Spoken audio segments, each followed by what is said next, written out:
संघर्ष में आदमी अकेला होता है और सक्सेस में पूरी दुनिया उसके साथ होती है, और जिस जिस पर ये जग हंसा है एक दिन उसी ने इतिहास रचा है। Hello students, welcome back to my channel Shubham lecturer, myself Shubham Goswami.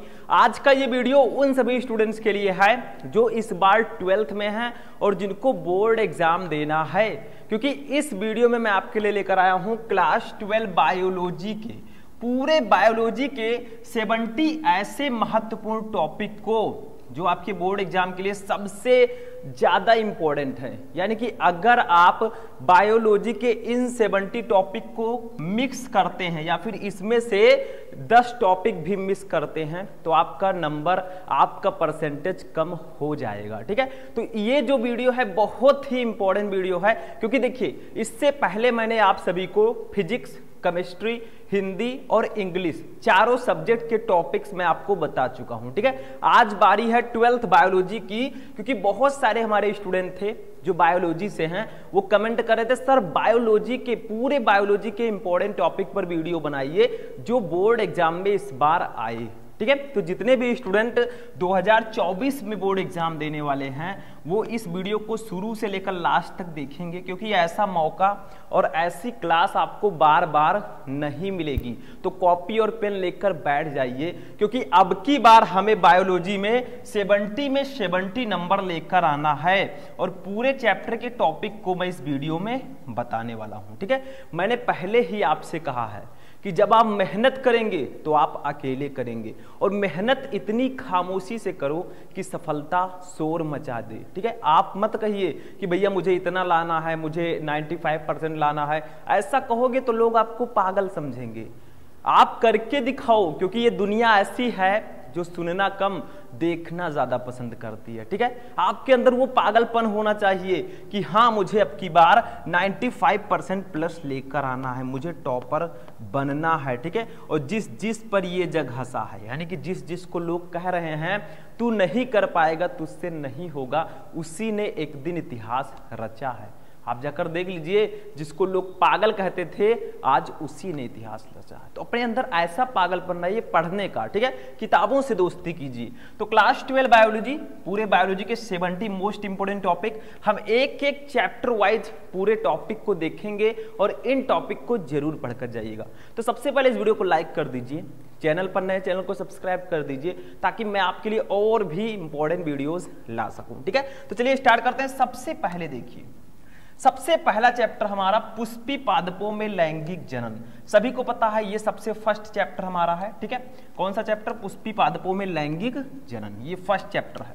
अब देखिए इसमें कौन कौन से टॉपिक्स सबसे ज्यादा इंपॉर्टेंट हैं।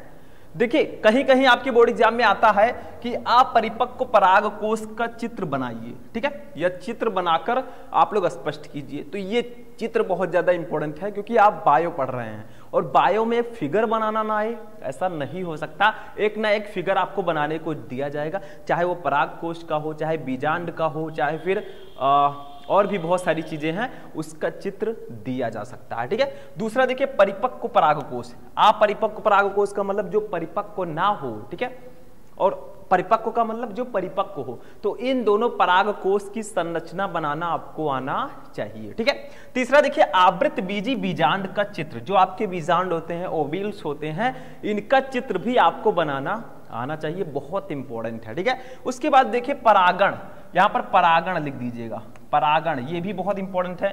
पॉलिनेशन क्या होता है?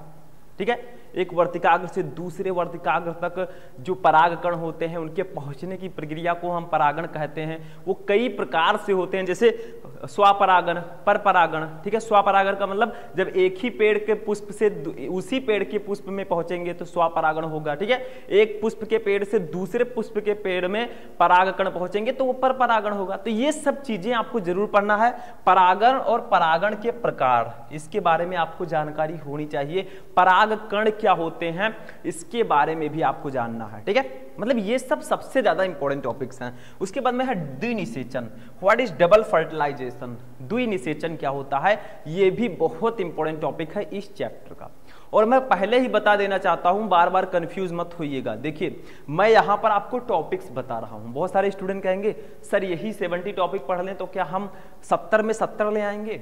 मैं एकदम गारंटी नहीं ले सकता किसी चीज का, क्योंकि मेरे जो अकॉर्डिंग सबसे इंपॉर्टेंट जो टॉपिक्स हैं वो मैं यहां पर लेकर आया हूं। ऐसा नहीं है कि इन्हीं को पढ़कर चले जाओ, और भी जो टॉपिक बचते हैं उसको भी पढ़ना है अगर आपको टॉपर बनना है। हाँ मैं ये कह सकता हूं कि जिसको सिर्फ पास होना है वो इस टॉपिक को पढ़कर आसानी से पास हो सकता है, लेकिन हमारे साथ जो स्टूडेंट पढ़ रहा है उसको सिर्फ पास नहीं, उसको टॉपर बन के आना है, ठीक है, सबको टॉपर बनना है। तो इसके लिए आपको ये सब टॉपिक पढ़ने होंगे, साथ साथ जो टॉपिक बच रहे हैं उसको भी पढ़ना है, किसी को मिस नहीं करना है, क्योंकि मैं बार बार कहता हूं जब तक तोड़ेंगे नहीं तब तक छोड़ेंगे नहीं, ठीक है। आगे बढ़ते हैं, ठीक। फर्स्ट चैप्टर का अभी और कुछ टॉपिक होगा। देखिए इसमें अनिषेक फलन है, लघु बीजाणु जनन है। लघु बीजाणु जनन का मतलब क्या होता है, लघु बीजाणुओं का निर्माण कैसे होता है, माइक्रोस्पोरोजेनेसिस, ठीक है, गुरु बीजाणु जनन है।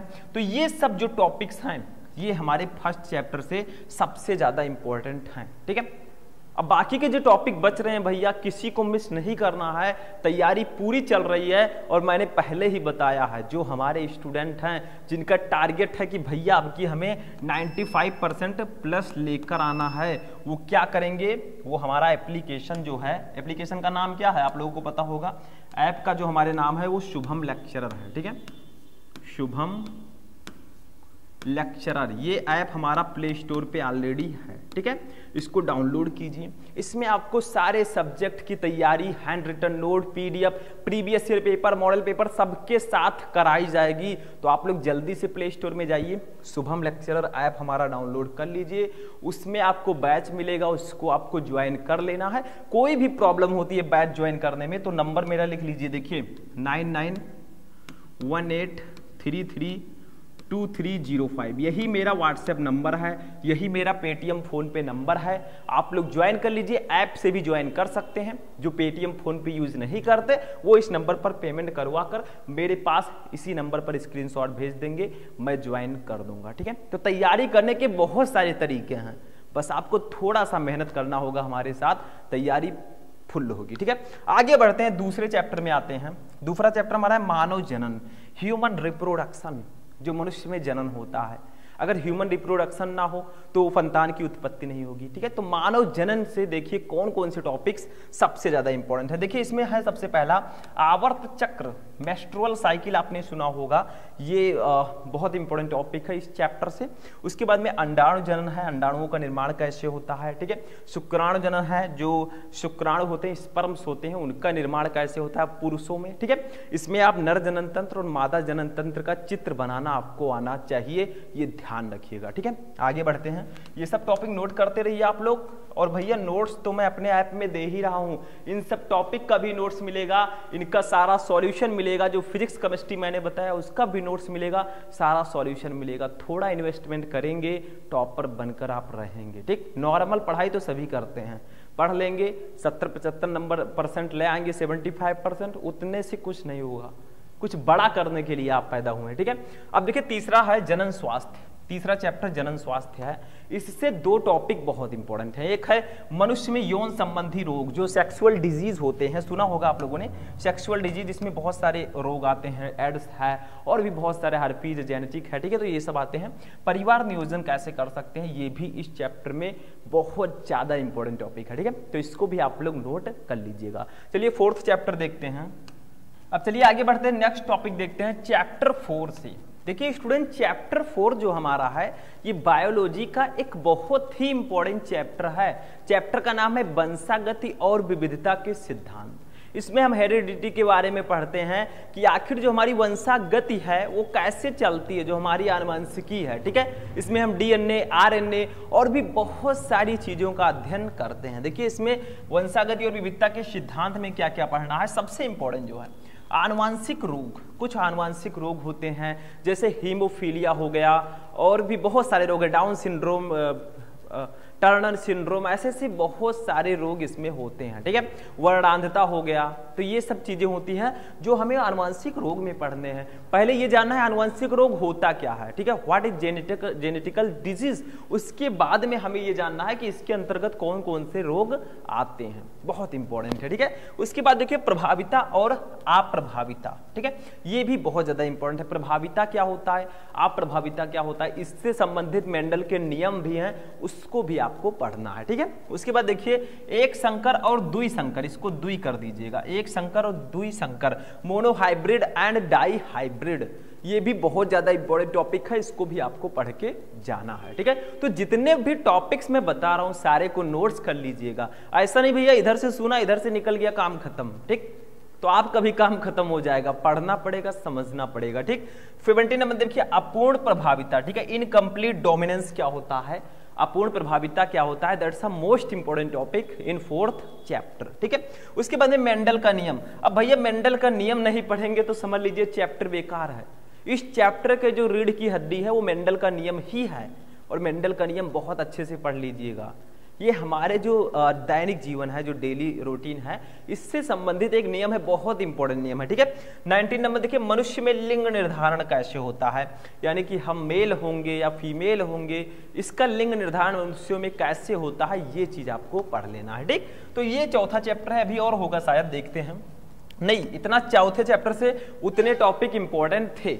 अब आते हैं 5th नंबर चैप्टर पे, जिसका नाम है वंशागति का आणविक आधार।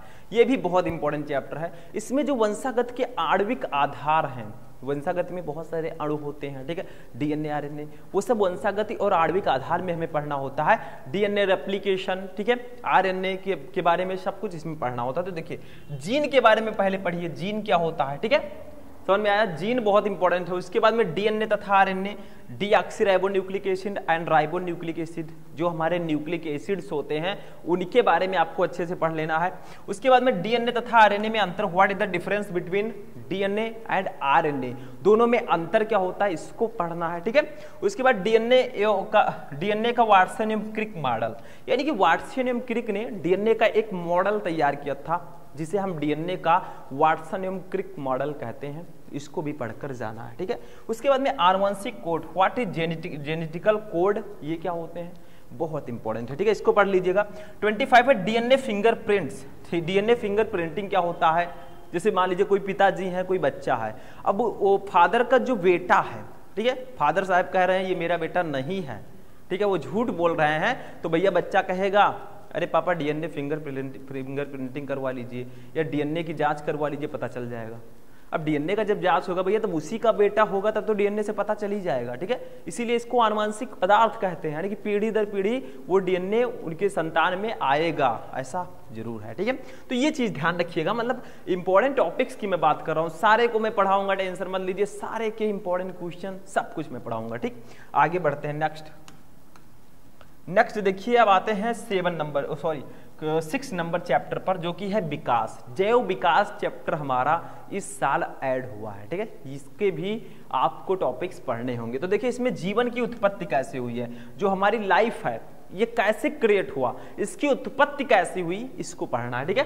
फिर जैव विकास के प्रमाण, यानी कि जो जैव विकास होते हैं उनके प्रमाण क्या क्या हैं, उनके सबूत क्या क्या है, ठीक है। उसके बाद में डार्विन का योगदान क्या है जैव विकास में, उत्परिवर्तन क्या है, पुनर्योजन, प्राकृतिक चयन, ठीक है, इन सब के बारे में आपको पढ़ लेना है। ये जैव विकास चैप्टर के बहुत इंपॉर्टेंट टॉपिक हैं।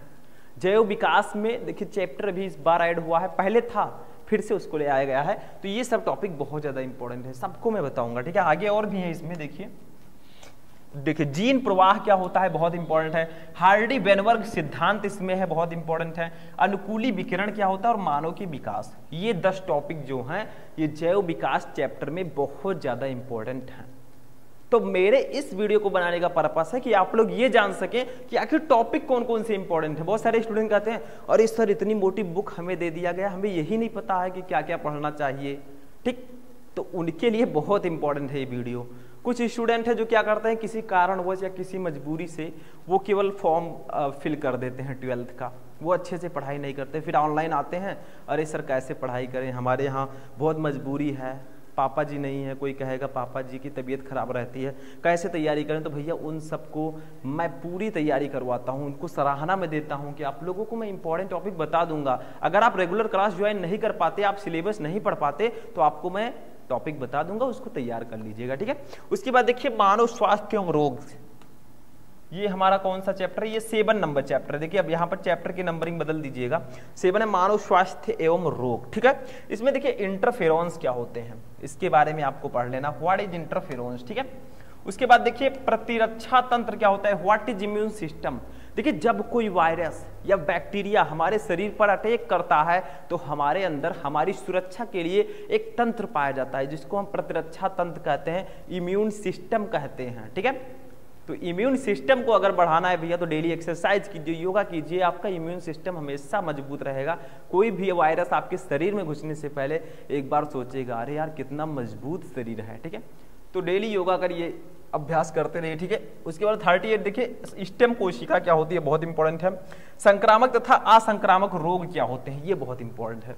संक्रामक रोग और असंक्रामक रोग, ठीक, ये बहुत इंपॉर्टेंट है। जैसे कुछ रोग ऐसे होते हैं जो छूने से ही फैल जाते हैं, ठीक। कुछ डिजीज ऐसे होते हैं जो दूर दूर से फैलते हैं, छूने से नहीं फैलते, ठीक है। तो ऐसे संक्रामक और असंक्रामक रोग होते हैं। मलेरिया, डेंगू, बुखार, इन सब के बारे में आपको पढ़ लेना। देखिए मलेरिया, डेंगू, इन सब के बारे में तो आपने सुना ही होगा, ठीक, बहुत फेमस बुखार है भैया। और गर्मियों में क्या होता है, मच्छर लोग आते हैं, काटते हैं, मच्छर के कारण नहीं होता है, मच्छर तो एक वाहक होता है, वो क्या करता है, वो उस वायरस को लेकर आता है आपके अंदर केवल, ठीक है, उसकी वजह से नहीं होता है। समझ में आया। जैसे माल है कोई, माल का मतलब जैसे कोई सामान है उसको लाना है तो गाड़ी का यूज किया जाएगा, ठीक है। वैसे मलेरिया का जो होता है, ठीक है, वायरस, उसको लाने के लिए किसका यूज किया जाता है, मच्छर का, ठीक। अब देखिए 8 नंबर चैप्टर हमारा क्या है, मानव कल्याण में सूक्ष्म जीव। देखिए कुछ सूक्ष्म जीव हमारे लिए बहुत हानिकारक होते हैं, कुछ वायरस हैं जो बहुत हानिकारक होंगे, हमारे अंदर रोग उत्पन्न करते हैं, ठीक है। लेकिन कुछ सूक्ष्म जीव ऐसे होते हैं जो हमारे लिए बेनिफिशियल भी होते हैं। कुछ सूक्ष्म जीव को तो हम अनजाने अनजाने में खाते हैं। अब आप लोग कहेंगे सर जी खाते हैं, ऐसा कैसे हो सकता है। देखिए कुछ सूक्ष्म जीव होते हैं जिनको बहुत सारे लोग खाते हैं। जैसे आप दही लेंगे, दही जब होता है ना, तो उसको अगर आप माइक्रोस्कोप से देखें तो उसमें बहुत छोटे छोटे बैक्टीरिया रहते हैं, ठीक है, जो हमारे लिए लाभदायक होते हैं। अगर देख लेंगे तो खाएंगे नहीं जल्दी खाना, ठीक है, मतलब देख कर देखिएगा एक बार, तो उसमें होते हैं, दिखता नहीं है हमें, दिखता तो हम क्यों खाते, उसमें बहुत छोटे छोटे होते हैं। कुछ दिन उसको रख दो तो क्या होता है, वो बड़े बड़े हो जाते हैं, तो वो बेकार हो जाता है दही, ठीक है। वही बैक्टीरिया बड़े हो जाते हैं, मतलब दही में बैक्टीरिया पाए जाते हैं। ऐसा नहीं कि आज से आप लोग दही खाना बंद कर दीजिए, मतलब मैं जानकारी दे रहा हूं, आप लोग बायो के स्टूडेंट हैं, जानना चाहिए, ठीक है। उसके बाद में देखिए मानव कल्याण में सूक्ष्म जीव, इसमें देखिए वाहित मल के बारे में पढ़ लेना है। वाहित मल से आप क्या समझते हैं, that's the most important topic, ठीक है। आगे बढ़ते हैं मेरे स्टूडेंट्स, सब लोग बहुत अच्छे से तैयारी करिए, जोश के साथ, पूरे होशो हवास में आप लोग सोचिए कि हमको टॉपर बनना है, आग लगा देंगे अब की बार भैया, 95% प्लस लेकर आएंगे। सोचते आप ले आएंगे, और जो जितनी बड़ी सोच होती है उतनी बड़ी आपकी मंजिल भी होनी चाहिए, ठीक है। बायोगैस क्या होता है, बहुत इंपॉर्टेंट है। जैव प्रौद्योगिकी क्या होता है, ये भी बहुत ज्यादा इंपॉर्टेंट है, ठीक है। तो इन सबको आपको पढ़कर जाना है। जैव प्रौद्योगिकी 9 नंबर चैप्टर पर आते हैं, जैव प्रौद्योगिकी सिद्धांत व प्रक्रम, ठीक है। इसमें देखिए, इसमें आपको पीसीआर तथा डीएनए लाइगेज के बारे में पढ़ना है। पीसीआर क्या होता है, डीएनए लाइगेज क्या होता है। डीएनए लाइगेज जो होता है, ये डीएनए के छोटे छोटे खंडों को जोड़ता है। जैसे मान लीजिए छोटे छोटे डीएनए के खंड है, उसको जोड़ने का काम करता है, ठीक है। और उसको काटता कौन है भैया, काटने वाला भी तो होगा। तो प्रतिबंध एंडोन्यूक्लियस एंजाइम या एक्सोन्यूक्लियस एंजाइम जो होते हैं, वो डीएनए के खंडों को काटने का काम करते हैं। ये कैंची लिए जैसे सब्जियां काटते हैं वैसे मतलब काटते हैं, ये समझिएगा। जोड़ने का काम भैया करेंगे, काटने का काम वो करेंगे, ठीक। उसके बाद में प्लाज्मिड्स क्या होते हैं, बहुत इंपॉर्टेंट है। जीनी अभियांत्रिकी क्या होता है, इंपॉर्टेंट है, ठीक। आगे बढ़ते हैं, अब आते हैं 10 नंबर चैप्टर पर। देखिए नंबरिंग थोड़ा गलत हुआ है, अपने बुक में चैप्टर देखते रहिए भैया, चैप्टर के नंबर में क्या रखा है, असली मजा तो टॉपिक में है जो हमें पढ़ना है, ठीक है। देखिए जैव प्रौद्योगिकी एवं उसके उपयोग क्या क्या है, what is biotechnology and the applications, ठीक। तो देखिए इसमें इंसुलिन क्या होता है, आप लोगों को पता होगा इंसुलिन, इसके बारे में पढ़ना है। पारजीनी जंतु क्या होते हैं, बायोपायरेसी क्या होता है, क्राई प्रोटीन क्या होता है। ये जो टॉपिक मैं बता रहा हूं भैया, ये चारों ये लघु उत्तरीय प्रश्नों में आते ही आते हैं, पढ़कर जाइएगा, नहीं तो बाद में पछताइएगा। वैसे पूरा क्वेश्चन मैं बताऊंगा, टेंशन मत लो भैया। हम हैं, जो चीजें हम अपने इस YouTube चैनल पर नहीं बता पाते हैं, उनसे भी ज्यादा चीजें मैं अपने ऐप पे बताता हूँ। एप्लीकेशन में जो बैच है हमारा, उसमें उससे ज्यादा नोट्स मैं देता हूं। तो तैयारी अगर एक अपर लेवल की, एक्स्ट्रा लेवल की करनी है तो मैंने बताया ऐप डाउनलोड करो, बैच ज्वाइन करो, टॉपर बनो। ठीक है, आगे बढ़ते हैं। 11 नंबर चैप्टर पर आते हैं। देखिए, जीव और समष्टियां, बहुत इंपॉर्टेंट टॉपिक है। देखिए इसमें क्या क्या इंपॉर्टेंट है। समष्टि और समुदाय क्या होता है, सहोपकारिता, परभक्षी, अस्पर्धा, प्रतिस्पर्धा, परिजीविता, सहभोजिता, ये सब लघु उत्तरीय प्रश्नों में डायरेक्टली पूछे जाते हैं। लघु उत्तरीय, और आपको पता है बायोलॉजी में सबसे ज्यादा नंबर के लघु उत्तरीय प्रश्न आते हैं, उठाकर देख लीजिए। आधे नंबर के तो लघु उत्तरीय प्रश्न ही होंगे। तो ये सब आते हैं। परभक्षी पर टिप्पणी कीजिए, परजीविता पर टिप्पणी कीजिए। तो क्यों ना आज पढ़ लें भैया, इसको बहुत इंपॉर्टेंट है। ठीक है, आगे बढ़ते हैं। जीव और समष्टियां चैप्टर में हमारा जो नेक्स्ट है अभी और है। देखिए, सहजीवन, अनुकूलन, मरुद्भिद, पर्यावरण, इन सब के बारे में आपको चैप्टर 11 से पढ़ लेना है, जीव और समष्टियां से। ठीक है, ये सब टॉपिक VVI हैं, वेरी वेरी इंपॉर्टेंट है। अब आते हैं 12 नंबर चैप्टर पर। ये 12 नंबर चैप्टर है। ठीक है, देखिए नाम क्या है, नाम में क्या रखा है मेरे दोस्त, नाम है हमारा जैव विविधता एवं संरक्षण। ठीक है, इसमें देखिए जैव विविधता क्या होता है, बहुत इंपॉर्टेंट। राष्ट्रीय उद्यान क्या होते हैं, देखिए हमारे कंट्री में बहुत सारे राष्ट्रीय उद्यान हैं। ठीक है, सबके बारे में पढ़ लेना है, ये सब बहुत इंपॉर्टेंट है। ठीक है, तो ये सब जैव विविधता क्या होता है, बहुत इंपॉर्टेंट है भैया, हाई स्कूल में भी पढ़ा होगा। देखिए तप स्थल क्या होता है, हॉट स्पॉट। अब वो वाला हॉट स्पॉट नहीं समझिएगा जो हम मोबाइल में ऑन करते हैं, हॉट स्टॉप। ठीक, वो हॉट स्टॉप होता है, ये हॉट स्पॉट है। ठीक, तो ये क्या होता है, ये जो तप स्थल क्या होता है, जहां पर जो हमारे सजीव जो जीव जंतु हैं उनके लिए थोड़ा प्रॉब्लम हो, उन्हें हम हॉट स्पॉट कहते हैं। ठीक है, अभी मैं आगे बताऊंगा। बाघ परियोजना क्या होता है, घड़ियाल परियोजना और अभयारण्य क्या होता है। ठीक है, ये सब बहुत ज्यादा इंपॉर्टेंट है हमारे इस चैप्टर से। ठीक है, चैप्टर नंबर 12 से। ठीक, आगे बढ़ते हैं, और भी टॉपिक है इसमें। रेड डाटा बुक क्या होता है, सीधा सीधा क्वेश्चन किया जाता है, what is red data book. इस टॉपिक को पढ़कर जाना है अगर आपको डाटा लेना है तो। 60 देखिए, संकटग्रस्त प्रजातियां, कुछ प्रजातियां ऐसी हैं जो संकटग्रस्त हैं, विलुप्त होती जा रही हैं। हमारे यहाँ से बहुत सारी ऐसी प्रजातियां हैं जो पहले थी अब नहीं है, वो विलुप्त होती जा रही है, क्योंकि हॉट स्पॉट जो है तप स्थलों की संख्या बढ़ रही है। वन्य जीव क्या होता है, जैव विविधता के संरक्षण हम कैसे करें, यानी कि जैव विविधता संरक्षण क्या होता है, इसके बारे में आपको पढ़ना है। ठीक है, तो ये थे आपके 12th बायोलॉजी के जो 70 सबसे इंपॉर्टेंट टॉपिक है भैया। 70 टॉपिक जो सबसे ज्यादा इंपॉर्टेंट टॉपिक है इस पूरे बायोलॉजी के, मैंने आपको 70 टॉपिक्स को बताया। अब मेरे कहने का मतलब ध्यान से समझिएगा, मतलब जो पूरे चैप्टर हैं उसमें जो ये 70 टॉपिक है भैया, ये VVI हैं, वेरी वेरी इंपॉर्टेंट है, ये मेरा कहना है। और बाकी के जो टॉपिक बचते हैं उनको भी पढ़ना है, किसी को नहीं छोड़ना है भैया। पढ़ेंगे तभी टॉपर बनेंगे। जितना ज़्यादा जानकारी आप इस माइंड में कर सकते हैं उतना ज़्यादा जानकारी कीजिए, उतनी अच्छी पढ़ाई कीजिए और स्ट्रेटजी अच्छे से बनाइए कब हमें क्या पढ़ना है। तो आज का ये इंटरेस्टिंग वीडियो कैसा लगा, बहुत ही इंपॉर्टेंट वीडियो था। कैसा लगा आपको वीडियो, कमेंट करके बताइएगा। हम मिलेंगे नेक्स्ट वीडियो में नेक्स्ट टॉपिक के साथ, तब तक के लिए जय हिंद।